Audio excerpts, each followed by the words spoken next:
델리 시내의 한 개인 병원. 이곳은 협심증, 고혈압 등의 치료를 전문으로 하는 병원이다. 진단은 현대의학의 방식을 따르고 있지만 처방과 치료는 아유르베다식으로 하고 있는 이 병원의 의사 바르시니. 이런 독특한 이 병원의 진단과 치료는 그 개인의 독특한 체험 때문이었다.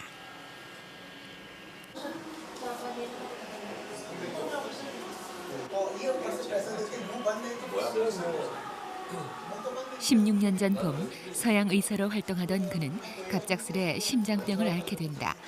병명은 협심증. 의사였던 그가 수술을 받아야 할 처지에 놓인 것이다. हाँ मेरे को क्या था, मैं जब चलता था तो मेरी चेस्ट में पेन होता था चलने से। मॉर्निंग में वॉक करने जाता था, बार बार चेस्ट में पेन होता था, मुझे रुक जाना पड़ता था। तो मैं उसके लिए सबसे पहले मैं अहमदाबाद गया अपने बेटे के पास, वहाँ वो लड़का पढ़ता था। तो वहाँ मैंने टेस्ट कराया तो वहाँ पर मेरा टीएमटी स्ट्रांगली पॉजिटिव आया, जिसका ये टीएमटी है मेरे सामने मौजूद। तो उन्होंने वहाँ पर टीएमटी कराई, उन्होंने उस टीएमटी में भी 3+ थी, स्ट्रांगली पॉजिटिव। अपना ऑपरेशन कराइए। फिर ऑल इंडिया इंस्टीट्यूट गया, वहाँ पर जा कर के उन्होंने फिर टीएमटी कराया, जो मेरा स्ट्रांगली पॉजिटिव था, 3+ में था। तो उन्होंने कुछ मेडिसिन लिख दी मुझको कि आप मेडिसिन ये लेते रहिएगा। इसके बाद मैंने वो मेडिसिन नहीं ली, आयुर्वेदिक मेडिसिन मैं लेता रहा।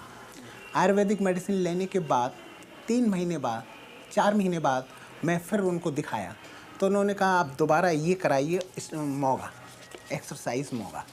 तो ये मैंने एक्सरसाइज मोगा कराया। इसके बाद में ये एक्सरसाइज मोगा है और फिर इसने रिपोर्ट दी कि आपको कोई बीमारी नहीं है, normal LV function exercise function to exercise, no evidence of any reversible ischaemia at the level of exercise achieved. ऐसे फर्क है ना आपको। 수술 없이 약제 복용만으로 4개월 만에 완치. 그에게 기적이 일어난 것이다. 이제 그는 자신의 경험을 바탕으로 비슷한 상황에 직면한 다른 환자들에게 아유르베다식 약제를 처방해주고 있다. 서양 의사에서 아유르베다 의사로 변신한 바르시니. 그는 자신의 병을 치료한 것이 기적이 아니라 아유르베다의 과학에서 비롯된 것이라고 말한다. 현대 과학에 미처 가닿지 못한 이면, 고대 인도인들의 의학 속에 숨어있는 이 같은 과학성의 정체는 무엇일까?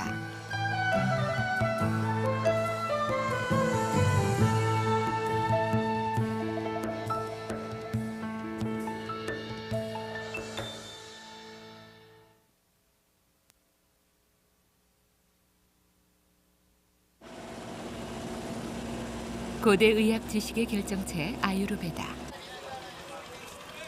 그러나 이 고대의 지혜를 들여다보기 위해서는 신성한 문자 산스크리트라는 산을 넘어야만 한다. 하지만 이를 가능하게 한 사람이 있다. 바바라는 극존칭으로 불리며 대통령의 주치의이기도 한 사람.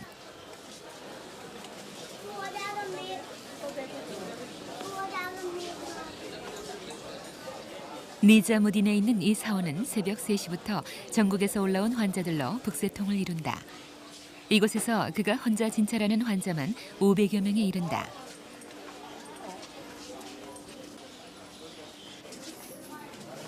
그가 이 사원의 원장인 트리쿠나트다. 그는 아유르베다를 쉽게 해설한 책을 펴내었고 널리 아유르베다의 의수를 알렸다. 그의 명성은 국내는 물론 외국에도 널리 알려져 있다.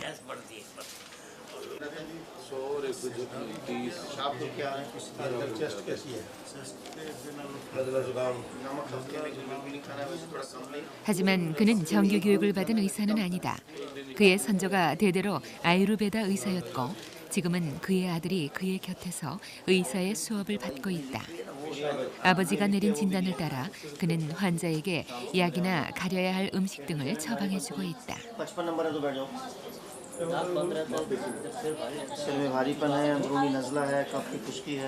हमारा डायग्नोज करने का तरीका दर्शन स्पर्शन प्रश्न ही सबसे पहले रोगी को हम देखते हैं, फिर उसको नाड़ी देखते हैं और उसके टू द पॉइंट क्वेश्चन करते हैं। उसकी नाक, आँख, कान, जीवा, मल, रक्त सब की परीक्षा करते हैं। जो रोग होता है तो हार्ट की बीटिंग में चेंज आती है, वो चेंज यहाँ पल्सिंग करती हैं, उसका ज्ञान हमारी टचिंग से होता है। ये जो टचिंग है हमारा फिर ब्रेन को हमारे को जाती है, हम समझते हैं, फिर हमारी बाणी बोल के बीमारी मिलती है। 그는 오랜 수련과 수많은 경험을 통해 환자를 진맥하고 살펴보는 사이에 환자가 전날 무엇을 먹었는지까지 알아맞춘다고 한다. 그에 대한 환자들의 믿음은 아유르베다에 대한 인도인들의 믿음과 비례한다고 할 수 있다. मैं पिताजी को दिखाने आता हूँ, इनको एलर्जी है। हाँ जी, ये काफ़ी इनके पूरे बदन पे ये दांत के निशान थे, अब ये ठीक हो गए हैं, अब ठीक हो गए। इनके पूरे बदन पे ऐसे था, पूरे बदन पे एलर्जी। एलोपैथिक बहुत इलाज कराया लेकिन कोई फायदा नहीं हुआ। अब जहाँ से खा रहे हैं 6 महीने से आप बिल्कुल सही है, तो कहा बिल्कुल ठीक है, 6 महीने से दवाई खा रहे हैं यहीं से। अब एलोपैथिक का बहुत इलाज कराया लेकिन कोई फ़ायदा नहीं हुआ। अब जब से जहाँ से खा रहे हैं अब ठीक है, नहीं तो पहले ये धूप में भी नहीं निकल सकते थे। इससे पहले आप कौन से बड़े हॉस्पिटल में गए थे? पहले आप उधर पंजाब में रहते हैं, उधर ही डॉक्टर है, वैसे प्राइवेटली दिखाते थे। अच्छे अच्छे डॉक्टर एमडी वगैरह हैं, उनसे दिखाया इनको लेकिन कोई फ़ायदा नहीं हुआ। हाँ, थोड़े दिनों के लिए होता था फ़ायदा, जब 10 दिन के लिए दवाई खाते रहो ठीक है, उसके बाद नहीं। लेकिन अब जैसे ही 아유르베다에서 질병의 원인은 몸 안의 바타, 피타, 카파가 균형을 이루지 못할 때 발생한다고 보았다. 개개인은 선천적으로 이들 성분의 우세한 상태가 다르게 마련이다. 그래서 아유르베다는 사람을 바타성 체질, 피타성 체질, 카파성 체질 등 7가지의 체질로 구분하고 있다. 이런 각각의 체질은 특징적인 상태를 가지고 있다. 예를 들면 바타성 체질은 체격이 마르고 피부가 건조하며 맥박이 빠르고 약한 특징을 가진다. 이렇게 환자의 체질이 확인되면 의사는 그 체질에 맞는 식습관, 생활 태도를 권장하여 질병을 예방하게 하고 질병이 발생했을 때에는 그 체질에 맞는 약제의 배합, 치료 방식을 처방하게 된다.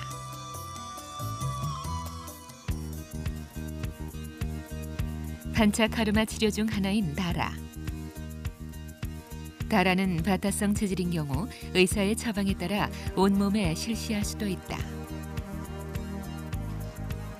이때 사용되는 기름은 바타를 중화하는 참기름, 꿀, 육계피 등이다. 이렇게 온몸에 발라진 기름은 몸속에 흡수되어 바타를 누그러뜨리게 된다.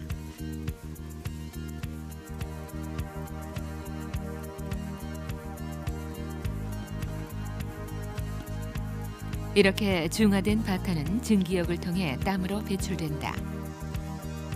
이때 사용되는 증기도 역시 바타를 중화하는 약초를 끓여 거기에서 나오는 증기를 사용하는 것이다. 하지만 질병의 종류와 체질만 가지고 치료의 방법이 일괄적으로 같아지는 것은 아니다. नहीं देखो तो बताया ना आपको, तो अलग चीज़ है। देखिए कुछ बीमारियां सहज होती जन्म से आती हैं, कुछ बीमारियां आहार विहार से आती हैं, कुछ देश वाइज होती हैं, कुछ टाइम से होती हैं। तो ये देखना पड़ता है कि वो क्या है, उसकी उम्र कितनी है, व्यय क्या है उसका, किस देश का है, कि उसका आहार क्या है, ये सब कुछ देखते हैं। 우주와 자연은 끊임없이 순환하며 변화한다. 마찬가지로 우리의 인체도 시간의 흐름에 따라 변화하는 것이다. 가령 3월과 5월에 걸쳐 봄은 우리 몸에서 카파와 피타의 성분을 차례로 증가시킨다. 겨울과 이른 봄 사이에 카파는 우리의 몸을 건조하게 한다. 그리고 늦은 봄과 여름에 걸쳐 피타가 증가하면 설사, 발진, 피부염 등의 질환을 일으키게 된다. 이처럼 인체는 자연의 순환에 조응하며 새 성분의 변화를 일으키는 것이다. 이러한 인도 의학의 체질 이론은 한의학, 그 중에서도 우리만이 가진 독특한 사상의학의 체질론과 유사해 보인다. 그런 걸 호소하는 사람도 있는데, 자, 혀 한번 내세요.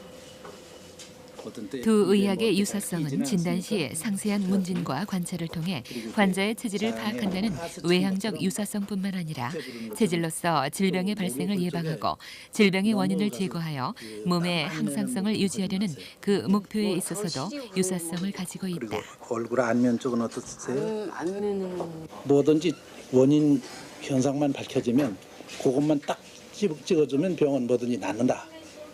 이렇게만 생각하는데 그것이 왜 어떤 기전을 거쳐서 어떤 과정을 거쳐서 낫느냐라는 것을 구체적으로 이 체질에 입각해서 병에 대한 소위 여기로 말하면 그 순증이냐 역증이냐를 구분해서 관리하는 방법을 제시한 거다. 두 의학의 유사성을 살펴보면 체질을 구분한다는 데 있어 사상의학이 후천적으로 변화할 수 있는 여지를 남겨놓았다는 것 외에 많은 점에서 두 의학은 유사성을 보이고 있다. 또한 치료에 있어 정신적 안정을 강조한 점은 두 의학의 유사점들과 함께 타 의학과 대별되는 가장 큰 특징이라고 할 수 있을 것이다. 결국 두 의학 체계가 체질을 구분한 이유는 명백하다. 즉 질병의 근본적 치료와 질병의 예방을 목적으로 한 것이다. 안 좋아요. 이게. 가령 혈압 환자가요. 양약으로 혈압약을 쓰면 분명히 혈압은 떨어져요. 그런데도 혈압은 떨어지는데 자 변비도 오고 잠도 안 오고 불안하고 입도 마르고 그런 현상이 오는 거예요. 그러면 사실은 혈압은 떨어졌는데 그런 현상 오는 거에 대해서는 무관심 거거든요. 근데 우리는 이제 그걸 밝혀서 그걸 통해서 그걸 조절해주면 이 혈압이 효과적으로 떨어질 뿐 아니라 악화되는 요소를 방지할 수 있다 이런 얘기죠. नहीं फंडामेंटल मौलिक चीज हाँ वो फंडामेंटल जो बुखार हो गया आपका गोली दे दो आज दफ्तर जाना सिर दुख रहा है सिर गोली दे दो हम नहीं देते हम कहते हैं कि इसको बुखार का कारण पेट खराब है या इसको नज़ला जुकाम हो उसकी दवाई देंगे दर्द हटेगा पहला नंबर 1 तो ये 아유르베다는 병의 발생 원인과 각 개인의 체질 그리고 환자의 주변을 에워싼 자연적 인간적 환경까지 모두를 고려한다. 그 뒤에야 의사들은 인체의 몸에 가장 가까운 천연약재를 사용한 치료를 하는 것이다. 결국 아유르베다는 진정한 질병의 치료를 위해 질병을 다루는 것이 아니라 인간을 다루는 의학인 것이다.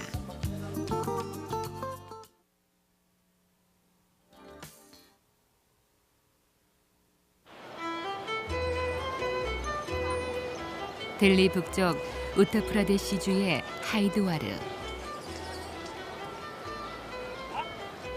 히말라야 산맥의 높은 산골짜기로부터 겐지스 강이 발원하는 곳.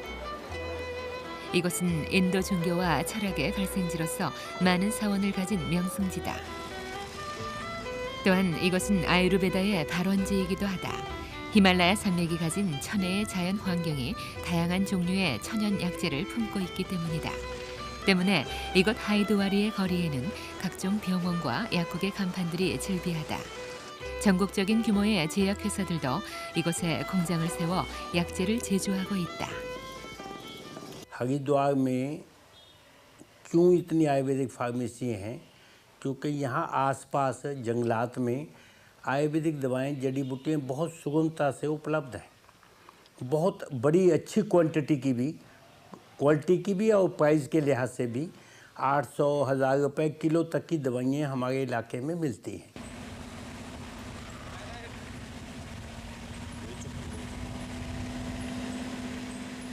자연의 하나인 인간이 자연으로부터 그 생명을 얻은 것과 같이 인간이 자연으로부터 질병의 치료약을 얻는 것은 일견 당연하게만 보인다.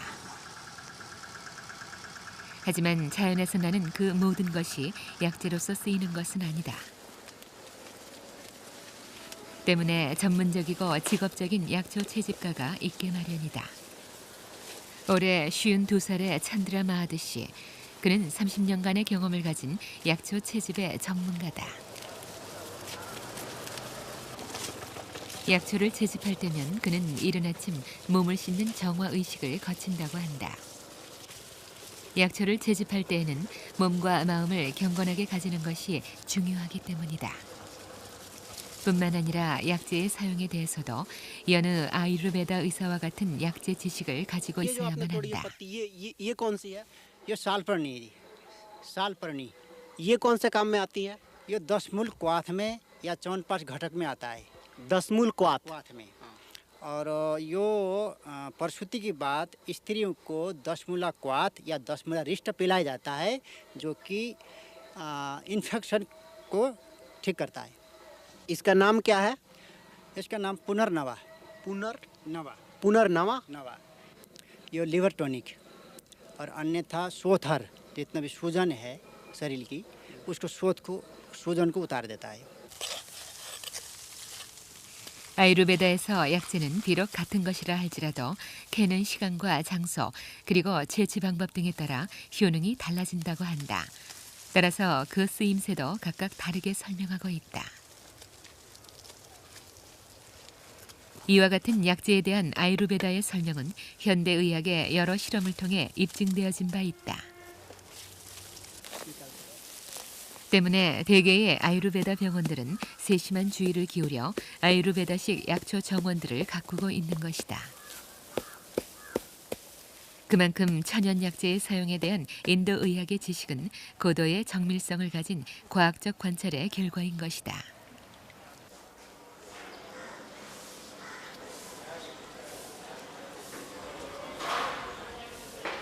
이렇게 해서 모아진 약재들은 베이드야트 제약회사와 같은 아유르베다 제약회사를 통해 상품화되고 있다. 채집에서부터 약재로 생산되기까지 모든 과정이 아유르베다에는 설명되어져 있다. 일반 약초의 경우를 예로 들면 같은 약초의 다른 효능을 위해서 모두 5가지 조제법을 설명하고 있다. 생즙을 내는 법, 으깨어 반죽을 하는 법, 다리거나 뜨겁게 혹은 차갑게 우려내는 법 등이 그것이다. 아유르베다에서는 한 가지 약재의 단일 사용보다는 2가지 이상의 약의 혼합을 권한다. 이렇게 복합적으로 사용하는 약재는 서로 조응하여 효과를 증가시키거나 특별한 부위에만 효과를 나타내는 것으로 설명하고 있다. 또한 복합적인 사용 시에 배합 금기도 가지고 있다. 어떤 종류의 약재는 함께 사용할 때 몸에 부작용이나 반작용을 일으킬 수 있기 때문이다. 이렇게 해서 이곳에서 제조되는 약재만도 약 600여 종에 이른다. 그러나 제약회사들은 상품화되는 약재들이 모두 아유르베다의 방식을 따르고 있다고 할 뿐 그 배합이나 제조의 방식 등은 철저하게 비밀에 붙이고 있다. आयुर्वेद हालांकि आप लोग को मालूम ही है कि पिछले हजारों साल पुराना साइंस है, बट आज के युग में इसको हमको आयुर्वेदिक पद्धति को थोड़ा सा साइंटिफिक तरीके से हमारे को लोगों के सामने या डॉक्टर्स के सामने देना पड़ेगा। थोड़ा सा रिसर्च हम, हालांकि ये रिसर्च ऋषि मुनियों ने, चरक ने, लोगों ने आज से 5000 साल पहले किया था, तभी उनको मालूम है कि कौन सा पत्ती से कौन सा चीज़ ठीक हो सकता है। बट आज के रोज़ हमको उसको साइंटिफिक वे में उसको ब्लैक एंड वाइट पे लेके आना पड़ेगा, जैसे मॉडर्न ड्रग्स वाले करते हैं। 베이드야트 제약회사에서 사들이는 생약과 생산된 약재의 성분을 검사하는 연구실. 이곳에 낙후된 모습은 현재 인도의 전통의학이 현대 서양의학의 성과와 얼마나 멀어졌는가를 역설적으로 말해주고 있다. 아유르베다에서 서술된 약재의 혼합은 약의 전달을 촉진하고 부작용을 최소화하기 위한 것이다.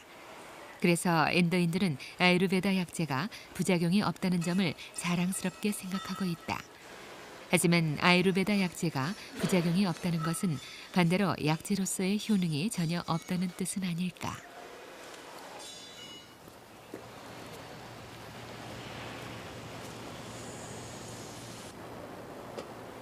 현대의학은 전통의학의 이러한 혼합 제제들이 때때로 인체에 유해할 수도 있다고 보고 있다. 아유르베다식 약재의 효능은 결국 이미 그 효능이 밝혀진 약재들을 통해 가늠해 보는 수밖에 없었다. 이 주에 들어가는 거 예를 들어서 소화에 듣는다고 할 것 같으면 여기에 그 소화를 촉진시키는 그런 후추가 들어가 있다든가 또는 울금이라고 하는 그런 그 향신료 우리가 쓰는 이런 거 들어가 있고 또 그다음에 이제 피부병에 쓰는 이와 같은 약은 이거는 그 님트리의 그 열매에서 딴 기름이지만 이와 같은 그런 그 정유가 들어있는 거는 뭐 류마티성 관절염 같은데 이렇게 하면 피부염 같은 것도 이렇게 낫게 할 수 있으니까 이와 같은 소위 천연 약물은 뭐냐면 그래도 새로운 그 약품을 개발해 나가는데 큰 그 보고가 이게 되고. 인간의 몸을 우주로 본 고대의 인도인들은 자연의 위대한 치유력과 인체의 각 조직들을 조화시키고자 하였다. 이러한 생각 속에서 나온 또 다른 인도의 치료법이 바로 자연요법이다. 자연요법은 약재와 같은 인위적인 치료 방법을 전혀 사용하지 않는다. 대신 식사요법과 단식 등을 통해 인체의 자연 치유력을 향상시켜 질병을 치료하는 것이다. यह शरीर मिट्टी, पानी, धूप, हवा इनसे बना है और इनके सहायता से यह अच्छा हो सकता है। इसको किसी बाहरी सहायता की आवश्यकता नहीं। 짐승들이 병이 걸렸을 때 먹지도 않고 휴식을 취하며 질병을 극복하는 것은 자연이 선사한 질병에 대한 저항력과 자연 치유력 덕택이다. 사람을 땅에 파묻는 것은 원래 독충이나 독사에 물렸을 때 그 독소를 제거하는 방법으로 개발된 치료법이었다. 이처럼 인체도 자연이 선사한 면역력과 저항력을 가지고 있다. 자연요법은 짐승이나 식물이 병을 치료하는 방식을 통해 인체의 부담을 최소화하면서 질병을 치료하는 방식인 것이다. 이 진흙치료법은 간질환, 위궤양 등의 비타성 질환과 폐렴, 심장병, 피부병 등의 효과가 있다고 한다. 이렇게 사람을 땅에 묻는 일은 정오부터 해가 떨어질 때까지 질병의 종류에 따라 2달에서 3달까지 계속된다. 사람이 묻히는 이 흙도 특별한 것은 아니다. मड कहीं का भी लिया जा सकता है, लेकिन साफ सुथरा होना चाहिए। 1-1.5 हाथ नीचे से निकाली गई मिट्टी होनी चाहिए और क्या कहते हैं प्यूरिफाइड होना चाहिए ताकि गंदे जगह न लिए जाएं। और जहाँ पर क्या कहते हैं साफ सुथरी जहाँ मिट्टी मिले कहीं से आप निकाल सकते हैं और उसको अप्लाई कर सकते हैं। अच्छा, ये जो इससे कितना % तक ठीक हो जाता है? इसको रेगुलर करने से देखा जाता है कि कम से कम 89% केस ठीक हो जाते हैं। अच्छा, ये जो है, ये जो मड में जो आपने जो ये आखिर क्यों ठीक होता है, इसका कुछ कारण है? मड के अंदर में पॉइजन के एब्जॉर्ब करने की बड़ी शक्ति है और क्या कहते अंदर के विष को बहुत जल्द हिला कर बाहर निकाल देता है। नाड़ी मंडल ताकत को जगा देता है और दिमागी शक्ति को जगा देता है। स्किन के फंक्शन को बहुत बढ़िया बनाता है, उसके दोष को बाहर निकाल के पॉइजन के एब्जॉर्ब करके। 열과 빛의 치료법은 단식과 함께 가파성 질환인 기관지염, 알레르기 등에 사용한다. 햇빛이 가지고 있는 각종 영양소들은 고유한 색을 가지고 있기 때문에 이를 열과 함께 이용하는 것이 바로 이 치료의 원리이다. 머리에 물을 흘리는 것은 몸에 과도한 열을 식히고 환자에게 정신적 안정을 주기 위해서이다. आपका जो क्या प्रॉब्लम है, क्या हो रहा है आपको? पेट की गड़बड़ी है, गैस, कब्ज और आंतों की कमजोरी। अच्छा, आप इसके पहले दूसरे किसी हॉस्पिटल में गए थे? दवाई करवाई हुई है? भेलोर में गए थे। वेल्लोर में। वहाँ कुछ फ़ायदा नहीं हुआ? वहाँ खाली एग्जाम कराए और गैस का लोग दवा दिया था, लेकिन फ़ायदा नहीं हुआ। अच्छा, यहाँ पे आए तो आपको कितना दिन आए हुए हो गया? 1 महीना 7 रोज। और कैसा है अब आजकल, कुछ सही है आपका? कितने %? पहले से करीब 25% सही है। 식습관의 잘못 등으로 결여된 빛을 보충하는 것이 이 치료의 핵심이었다. जो रोशनी हम देखते हैं असल में उसमें 7 रंग हैं। सफ़ेद दिखाई देती है लेकिन उसमें 7 रंग हैं। सबसे ज़्यादा गर्म रंग लाल है, सबसे ठंडा रंग हल्का नीला है, उससे कम गर्म पीला है, उससे कम ठंडा गहरा नीला है, उससे और कम जो है पीले से भी पहले, उसको पीले से पहले कहना चाहिए था ऑरेंज है, उसके बाद पीला है। इधर नीला और कम नीला और बैगनी और बीच में हरा है। तो हरा रंग कोई रंग नहीं है। अगर आप लाल और जो है नीले को मिला दें तो हरा हो जाता है। तो इस तरह से शरीर में सब रंग रहना चाहिए, और जब किसी रंग की कमी हो जाती है तो रोग होता है। तो इस थर्मोल्यूम द्वारा हम उस रंग की आपूर्ति करते हैं।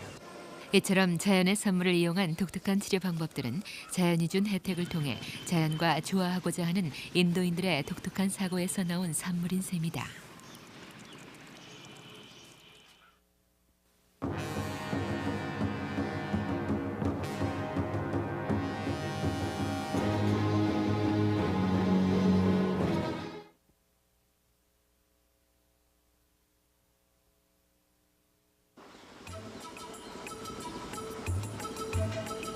지금으로부터 5,000년 전 인도는 이 강을 따라 문명을 이루어 왔다.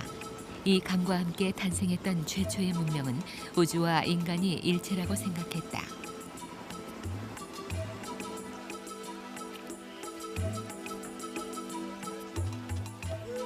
현생은 다음 생으로 가기 위한 징검다리일 뿐 신에 대한 끝없는 사랑만이 진정한 해방을 가져다 준다고 그들은 믿었다.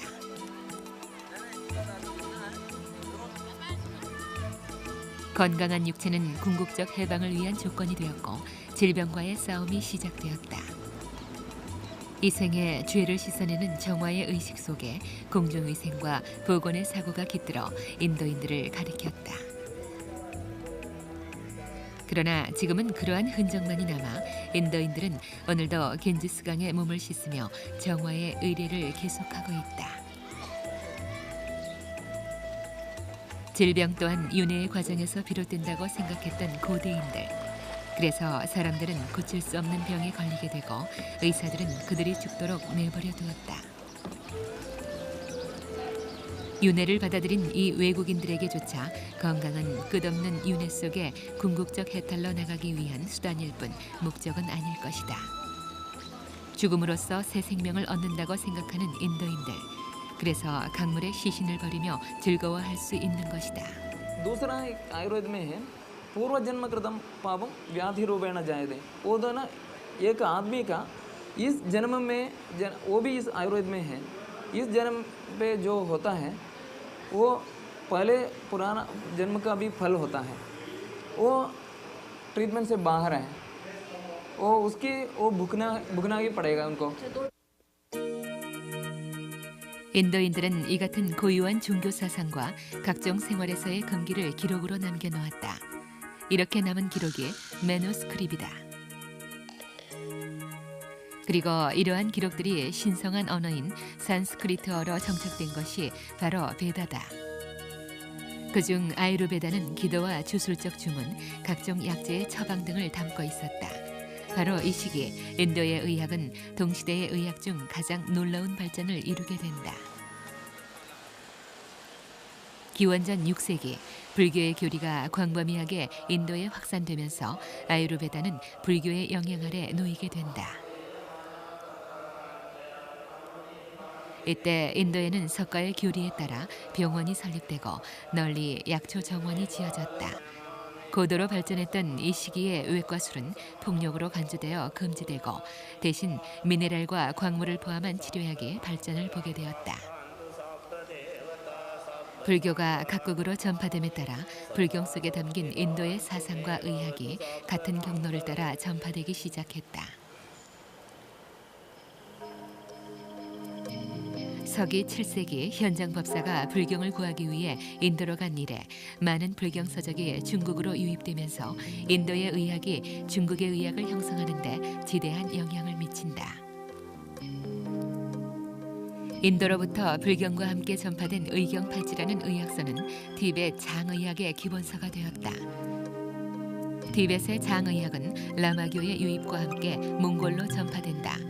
이때 장의학의 사부 이전과 함께 인도의 의학이 소개되어 몽의학 성립에 커다란 영향을 미치게 된다. 不是，咱们这个整个这个蒙医这个系统是这个印度医的系统，蒙医啊，咱们印度医，后来那个到藏医，完了这个内蒙古地方来了。 같은 시기 인도의 의학은 유난히를 유입한 이슬람 왕조에 의해 주류 의학의 자리를 내어주게 되었다. 그 후 아유르베다는 더 이상 발전하지 못한 채 영국 식민 시절을 거쳐 오늘에 이르기까지 쇠퇴를 거듭하고 만다.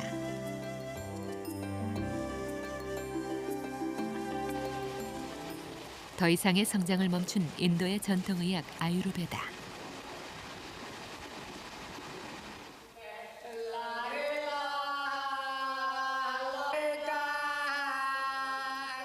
비아르주의 궁벽한 시골에는 아직도 수천 년 전의 의학 형태를 고스란히 간직한 주술 치료사가 남아있다. 사제는 마을을 돌아다니며 일주일에 한 번씩 환자를 치료하기 위해 이곳 사원에 들른다. 질병의 원인이라 생각하는 죄악 혹은 몸에 깃들인 악마를 격퇴해야만 치료가 가능하다는 의술의 원시적 개념.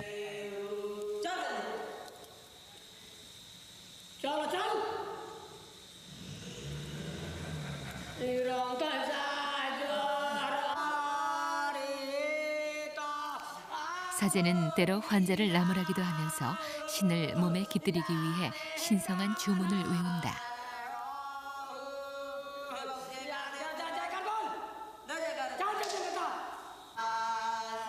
그가 부르는 신은 감히 무찌를 수 없다는 뜻의 두루가 여신. 그 중에서도 그녀가 화가 났을 때 변한다는 칼리다.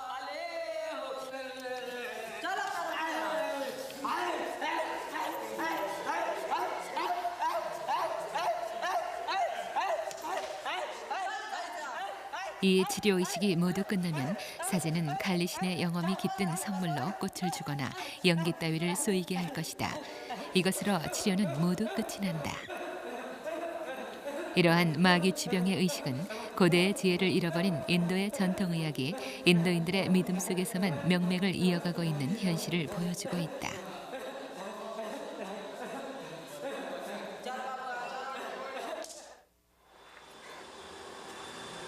인도 의학의 바탕 아래 독특한 치료 체계를 세운 티벳의 장의학. 히마짤주 다람시알라에서 활동하고 있는 티벳의 망명 정부는 이곳 델리의 니자무딘과 참푸라 두 곳에 장의병원을 설치하고 인도인들에게 의료 혜택을 주고 있다. 장의학에서 가장 독특한 진단법이 바로 유진법이다. This color of the urine and so on. And also we should, according to the sound, we can follow up some different this disease also. And different, according to the bubbles, we can realize different disease also. 고대의 아유르베다는 이미 미각을 이용한 진단법을 통해 당뇨병 환자의 소변에서 단맛이 난다는 사실을 발견했었다. 결국 장의학의 이 독특한 유진법은 인도로부터 건너간 것인지도 모른다.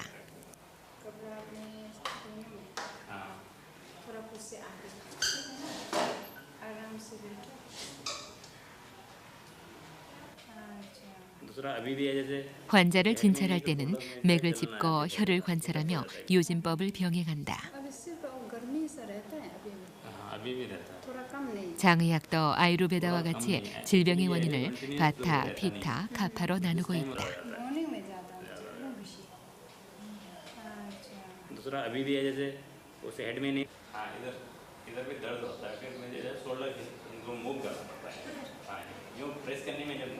특히 티벳의 자연 환경으로 인해 장의학은 정골법이나 외상요법이 발달되었고 이를 바탕으로 한 외과술 또한 상당한 수준에 올라 있었다.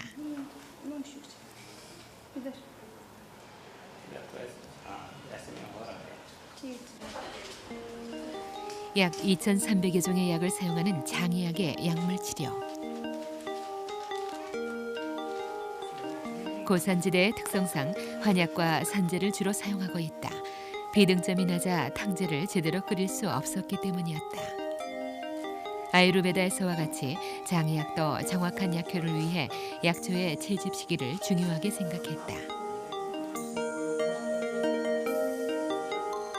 장의학의 주요한 치료 방법인 기름 마사지와 구토법, 사열법 등도 아유르베다의 그것과 유사성을 보인다. 결국 고대 아유르베다의 깊은 영향 아래 성립된 장의학은 1500년이 지난 오늘날 자신들에게 의학을 전수해 주었던 인도인들을 치료해 주는 역사의 아이러니를 연출하고 있는 것이다. 이미 오래전에 인도의 전통의학은 성장을 멈추었다. 그리고 이처럼 오랜 시간에 걸쳐 서서히 쇠퇴의 길을 가고 있다. 두세라 축제가 끝나가는 거리. 누구도 감히 이길 수 없는 여신. 두르가가 무서운 악마를 물리치고 왔다는 날, 이날을 기리기 위해 인도인들은 거리로 나와 춤을 추고 있다. 인도의 전통의학이 이처럼 사람들의 연호를 받으며 다시 주류 의학으로 복귀하게 되는 날은 언제일까?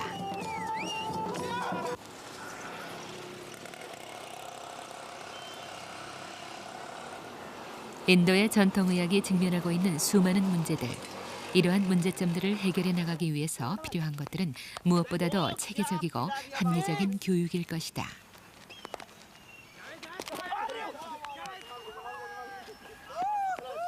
현재 인도에는 150여 개의 종합대가, 100여 개의 단과대학이 아유르베다 의학을 가리키고 있다. ये पंचवर्षीय पाठ्यक्रम हमारे यहाँ चल रहा है, तो 5 वर्ष तक प्रत्येक वर्ष हर कानपुर यूनिवर्सिटी हमारे परीक्षा लेती है और कानपुर यूनिवर्सिटी 5 परीक्षाओं में जो उत्तीर्ण कर लेता है, उसके बाद में क्रियात्मक रूप में हम 1 वर्ष का हाउस इंटर्नशिप कराते हैं। उसके पश्चात उनको जो उपाधि दी जाती है।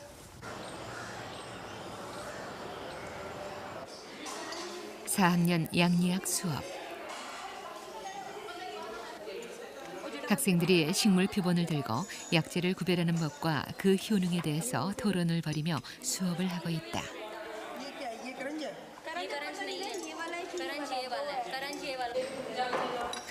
아유르베다가 가진 지혜는 오늘날에 있어서도 놀랄만한 것들이다.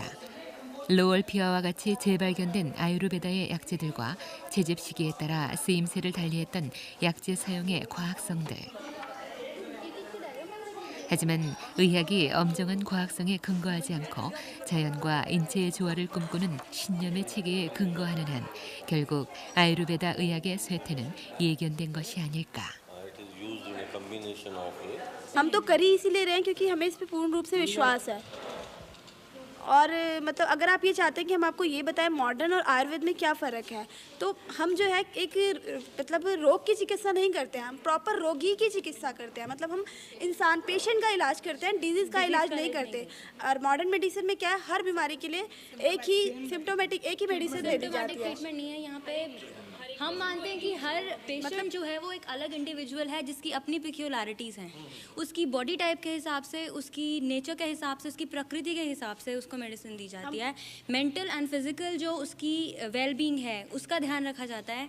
एंड कलेक्टिवली जो वो उसके कॉन्स्टिट्यूएंट्स हैं बॉडी के, वो हर बंदे के अलग होते हैं। नाउअडेज आप देख रहे हो कि अमेरिका वगैरह ये लोग इन्होंने रिसर्च किया है और अब ये लोग क्या कहते हैं कि नीम की काफ़ी चीज़ें ये पेटेंट करा रहे हैं। भाई पीछे हल्दी के ऊपर काफ़ी चला था कि हल्दी की जो एंटीसेप्टिक प्रॉपर्टीज़ हैं उसको वो लोग पेटेंट कराने की सोच रहे हैं, लेकिन फिर हम लोगों ने उस पर अपना जो ऑब्जेक्शन था वो किया, क्योंकि हम लोग तो काफ़ी पहले से यूज़ करते आ रहे हैं और हम लोगों को पता है कि हल्दी की एंटीसेप्टिक प्रॉपर्टीज़ कितनी ज़्यादा हैं, क्योंकि इम्यूनिटी सिस्टम हर एक का अलग अलग है। तो इस वजह से हम देखते हैं तो आगे चल के इसका स्कोप बहुत वाइड है। 과학적 탐색을 통해 발전한 현대의학의 성과는 이미 아유르베다 속에 숨어 있었던 것일까? 그렇다면 현대의학은 언젠가 아유르베다 의사의 선언서를 낭독하게 될 이 어린 의사들의 수혜를 받아야만 되는 거대한 역설에 부딪히게 될 것이다.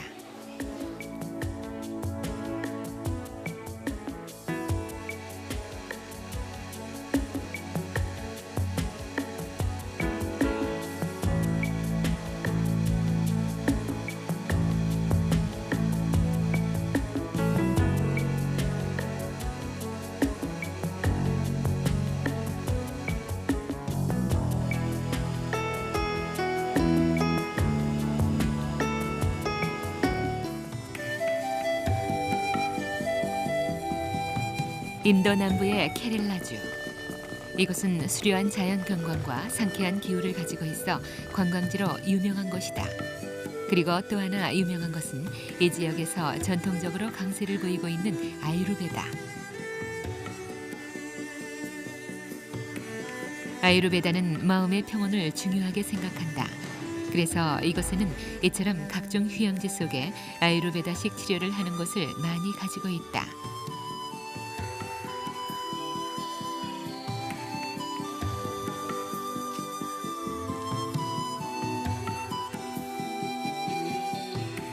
이 환자는 아유르베다식 치료를 받기 위해 이곳에 왔다. 96년 겨울 뇌출혈로 좌반신 불수가 된 그는 아랍에미레이트의 뭄바이 총영사 알지드하다. 이미 1년간이나 고통스러운 마비를 체험한 그에게 아유르베다 치료는 마지막 희망이다. I was told the best treatment for such many stroke is only in India for Ayurvedic. No allopathic, no homeopathic, no other treatment will be useful to me. That's why I came to India for this Ayurvedic treatment in October 1997. 그의 말처럼 아유르베다는 긴 절망의 터널을 지나는 그에게 과연 희망을 안겨줄 수 있을까? 새벽녘에 환자는 1차적으로 구토법을 실시한다. 다른 곳의 치료와 다를 것 없이 그는 다시 오전 치료에 들어갔다. 오전에 행해지는 치료는 크게 세 가지로 나눈다. 첫 번째가 30분가량의 기름 마사지다. 그리고 두 번째가 30분가량의 시르다라. 세 번째가 1시간 반가량의 프리칠이다. 아유르베다에서 치료의 핵심은 몸과 마음의 정화를 통해 정신과 신체의 조화를 되찾는 것이다. 이때 환자의 정신적 상태는 완치를 위해 가장 중요한 부분이다.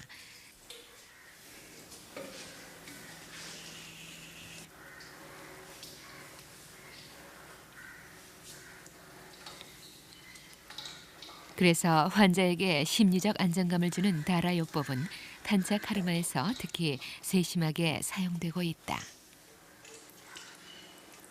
It is proved to be successful. In various patients, we have very good result. We got. They can walk within. If the patient come just after 1 month, 2 months after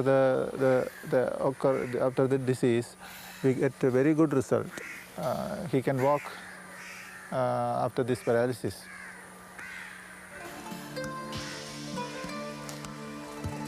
그가 다시 걸을 수 있게 된다면 그의 치료에 쓰이는 이 같은 약초들 속에는 현대의학이 발견하지 못한 놀라운 성분이 들어있는 것인지도 모른다. 그렇다면 그것은 다만 우연일 뿐일까?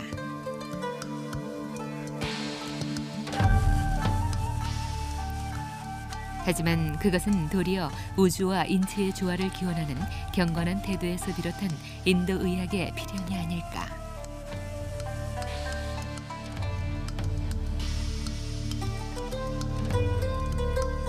결국 인간을 자연의 하나로 보고 자연의 치유력을 믿는 곳에서 인도의 의학은 기적을 일구어낼지도 모른다.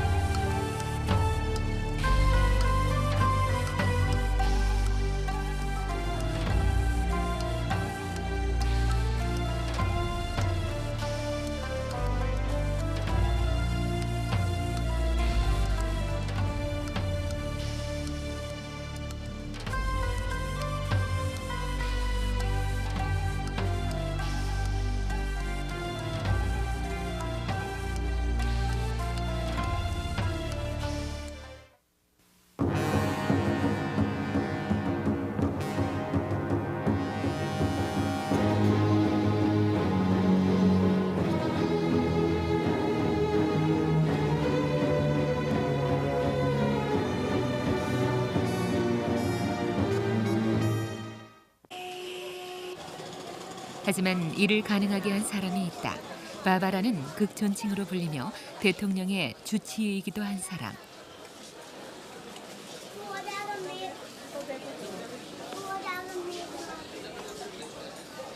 니자무딘에 있는 이 사원은 새벽 3시부터 전국에서 올라온 환자들로 북새통을 이룬다. 이곳에서 그가 혼자 진찰하는 환자만 500여 명에 이른다.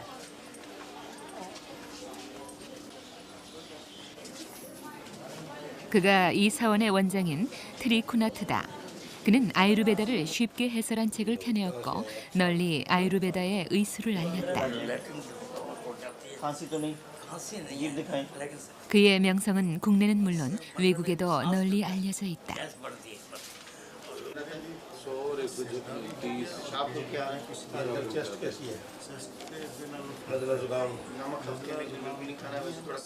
하지만 그는 정규 교육을 받은 의사는 아니다. 그의 선조가 대대로 아유르베다 의사였고 지금은 그의 아들이 그의 곁에서 의사의 수업을 받고 있다. 아버지가 내린 진단을 따라 그는 환자에게 약이나 가려야 할 음식 등을 처방해주고 있다. Perceivable ischemia at the level of exercise achieved. 수술 없이 약제 복용만으로 4개월 만에 완치. 그에게 기적이 일어난 것이다. 이제 그는 자신의 경험을 바탕으로 비슷한 상황에 직면한 다른 환자들에게 아유르베다식 약제를 처방해주고 있다.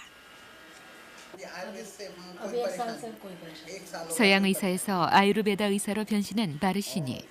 그는 자신의 병을 치료한 것이 기적이 아니라 아유르베다의 과학에서 비롯된 것이라고 말한다. 현대 과학에 미처 가닿지 못한 이면, 고대 인도인들의 의학 속에 숨어있는 이 같은 과학성의 정체는 무엇일까?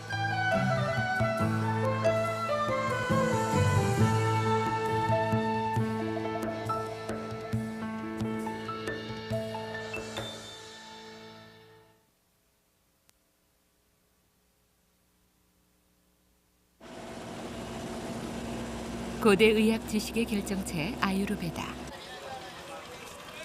그러나 이 고대의 지혜를 들여다보기 위해서는 신성한 문자 산스크리트라는 산을 넘어야만 한다. हाँ मेरे को क्या था, मैं जब चलता था तो मेरी चेस्ट में पेन होता था चलने से। मॉर्निंग में वॉक करने जाता था, बार बार चेस्ट में पेन होता था, मुझे रुक जाना पड़ता था। तो मैं उसके लिए सबसे पहले मैं अहमदाबाद गया अपने बेटे के पास, वहाँ वो लड़का पढ़ता था। तो वहाँ मैंने टेस्ट कराया तो वहाँ पर मेरा TMT स्ट्रांगली पॉजिटिव आया, जिसका ये TMT है मेरे सामने मौजूद। तो उन्होंने वहाँ पर TMT कराई, उन्होंने उस TMT में भी 3+ थी, स्ट्रांगली पॉजिटिव। अपना ऑपरेशन कराइए। फिर ऑल इंडिया इंस्टीट्यूट गया, वहाँ पर जा कर के उन्होंने फिर TMT कराया, जो मेरा स्ट्रांगली पॉजिटिव था, 3+ में था। तो उन्होंने कुछ मेडिसिन लिख दी मुझको कि आप मेडिसिन ये लेते रहिएगा। इसके बाद मैंने वो मेडिसिन नहीं ली, आयुर्वेदिक मेडिसिन मैं लेता रहा। आयुर्वेदिक मेडिसिन लेने के बाद 3 महीने बाद, 4 महीने बाद मैं फिर उनको दिखाया तो उन्होंने कहा आप दोबारा ये कराइए, इस मोगा एक्सरसाइज मोगा। तो ये मैंने एक्सरसाइज मोगा कराया। इसके बाद में ये एक्सरसाइज मोगा है और फिर इसने रिपोर्ट दी कि आपको कोई बीमारी नहीं है, normal LV function exercise, function to exercise, no evidence of any reverse.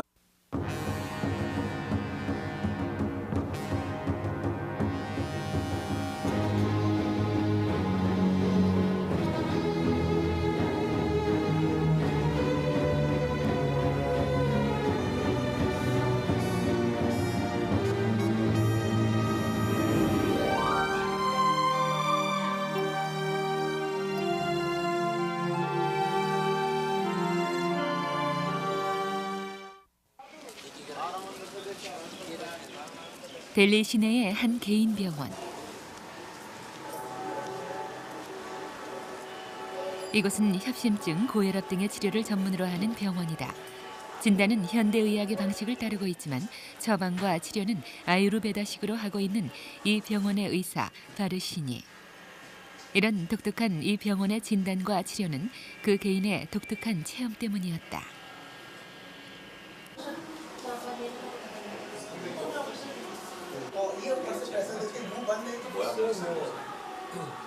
16년 전 봄 서양 의사로 활동하던 그는 갑작스레 심장병을 앓게 된다. 병명은 협심증. 의사였던 그가 수술을 받아야 할 처지에 놓인 것이다. सिर में भारीपन है, अंदरूनी नज़ला है, काफ़ी खुश्की है। हमारा डायग्नोज करने का तरीका दर्शन स्पर्शन प्रश्न ही। सबसे पहले रोगी को हम देखते हैं, फिर उसको नाड़ी देखते हैं और उसके टू द पॉइंट क्वेश्चन करते हैं। उसकी नाक, आँख, कान, जीवा, मल, रक्त सब की परीक्षा करते हैं। जो रोग होता है तो हार्ट की बीटिंग में चेंज आती है, वो चेंज यहाँ पल्सिंग करती हैं, उसका ज्ञान हमारी टचिंग से होता है। ये जो टचिंग है हमारा फिर ब्रेन को हमारे को जाती है, हम समझते हैं, फिर हमारी बाणी बोल के बीमारी मिलती है। 그는 오랜 수련과 수많은 경험을 통해 환자를 진맥하고 살펴보는 사이에 환자가 전날 무엇을 먹었는지까지 알아맞춘다고 한다. 그에 대한 환자들의 믿음은 아유르베다에 대한 인도인들의 믿음과 비례한다고 할 수 있다. पिताजी को दिखाने आता है, इनको एलर्जी है। हाँ जी, ये काफ़ी इनके पूरे बदन पे ये दांत के निशान थे, अब ये ठीक हो गए हैं, अब ठीक हो गए। इनके पूरे बदन पे ऐसे था, पूरे बदन पे एलर्जी। एलोपैथिक बहुत इलाज कराया लेकिन कोई फायदा नहीं हुआ। अब जहाँ से खा रहे हैं 6 महीने से अब बिल्कुल सही है। तो कहा बिल्कुल ठीक है, 6 महीने से दवाई खा रहे हैं यहीं से। अब एलोपैथिक का बहुत इलाज कराया लेकिन कोई फ़ायदा नहीं हुआ। और जब